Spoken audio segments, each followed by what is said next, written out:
ორი ჯიშის მარწყვის პატრონობ მე და ვუვლი. ბევრმა იცის ეს უკვე, მაგრამ ვინც არ იცის იმისთვის. ერთი არის ჩემი ბაბუას ჩამოტანილი ჯარში მსახურობდა კრასნოდარში.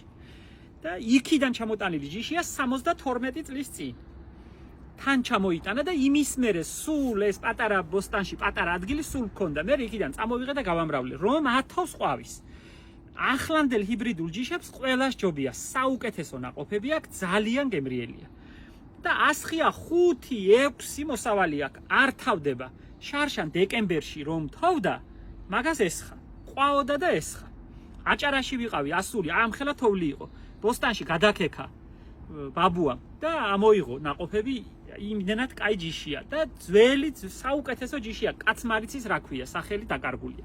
მეორე რომელსაც პატრონობ, ეს არის მალინა მარწყვის, რასაც ვეძახით, ოღონდ მაგას ბევრი ჯიში აქვს.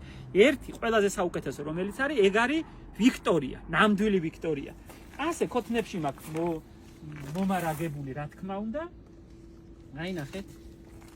აი ეხა უკვე მალე, ძალიან მალე აყვავდება ზოგიერთი ყვავის კიდეც. აი.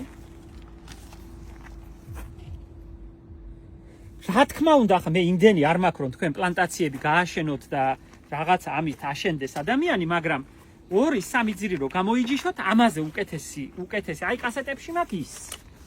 ნახე? ეს ის არის, კრასნოდარი.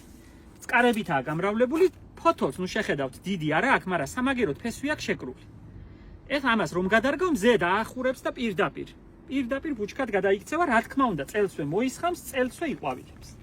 ეს ვიქტორია მიჩვენებია მე თქვენთვის ნაყოფების დროს მსხვილი, შავი, გემრიელი 40 ლარი ღირდა წელს კილო. ის ჯიში რამდენიმეს აქვს დარჩენილი კახეთში, ბევრს აღარ მოყავს სამწუხაროდ. ცოტას ისხამს ეს ვიქტორია, მაგრამ ისხამს საუკეთესო ნაყოფებს და ერთხელ. ეს არის ამისი მინუსი თუ არა, ამაზე უკეთესი ჯიში ამ ხენდროებში, მარწყვის შეცდომით ვეძახით, ხენდროებში არ გაჩენილა. ეს უხმოსავლიანი რომელიცაა, ქოთანშიც კარგად ხარობს და შეგიძლიათ აივანზე, საივნე კონტეინერში, ფანჯრის რაფაზე მთელი ზამთარი იყვავილებს და მოისხამს და ის ვიქტორია ქოთანში არ ვარგა.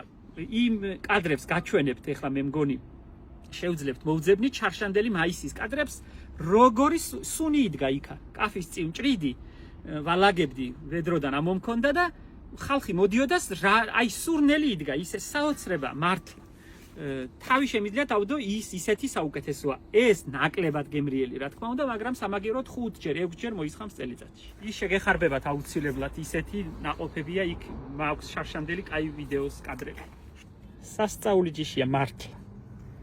გიждები. სიმდიდრე ეს არის. ზოგს გონია სიმდიდრე ოქრო, ვერცხლი, ბრილიანტი და ჯანდაბა, კიდე მანქანაც ვირფასი. ნამდვილი სიმდიდრე ეს არის. ეს ჯიშები ჩემი სიამაყეა. რომ ახლოს რომ მოვდივარ, გული მიფრიალებს. მართლა. ასე გული აი ხა რომ მოვადო გულზებს, ბაგაბუგი მაქვს სულ სიხარულისგან. იმიტომ რომ ვახერხებ ამ ჯიშების მოგროვებას, რომელიც არანაკლებ ძვირფასია, ვიდრე ოქროს ფონდში შენახული საგანძური. ეს ჯიშები იკარგება. დასანანია, იმიტომ რომ საუკეთესო ყველაფერი გვეცლება ხელიდან, გრჩება ჰიბრიდული, ჩამოტანილი ჯანდაბა და ოხრობა. დეზერტირების ბაზარში ახლა რომ ჩახვიდეთ, არაფერი ქართული არა, არაფერი. ყველაფერი ჩამოტანილია ირანიდან, ლობიო უზბეკეთიდან, ხალხო წარმოგიდგენიათ, საქართველოს სადაც ლობიო, სადაც არ უნდა ჩააგდო, ყველგან მოისხამს. ლობიო ჩამოტანილია უზბეკეთიდან, წავიკითხე სადღაც 80% საქართველოში გაყიდული ლობიოს მარცვალი არის ჩამოტანილი უზბეკეთიდან და საიდან, რავი, შუა აზიიდან, ჯანდაბით. სირცხვილი.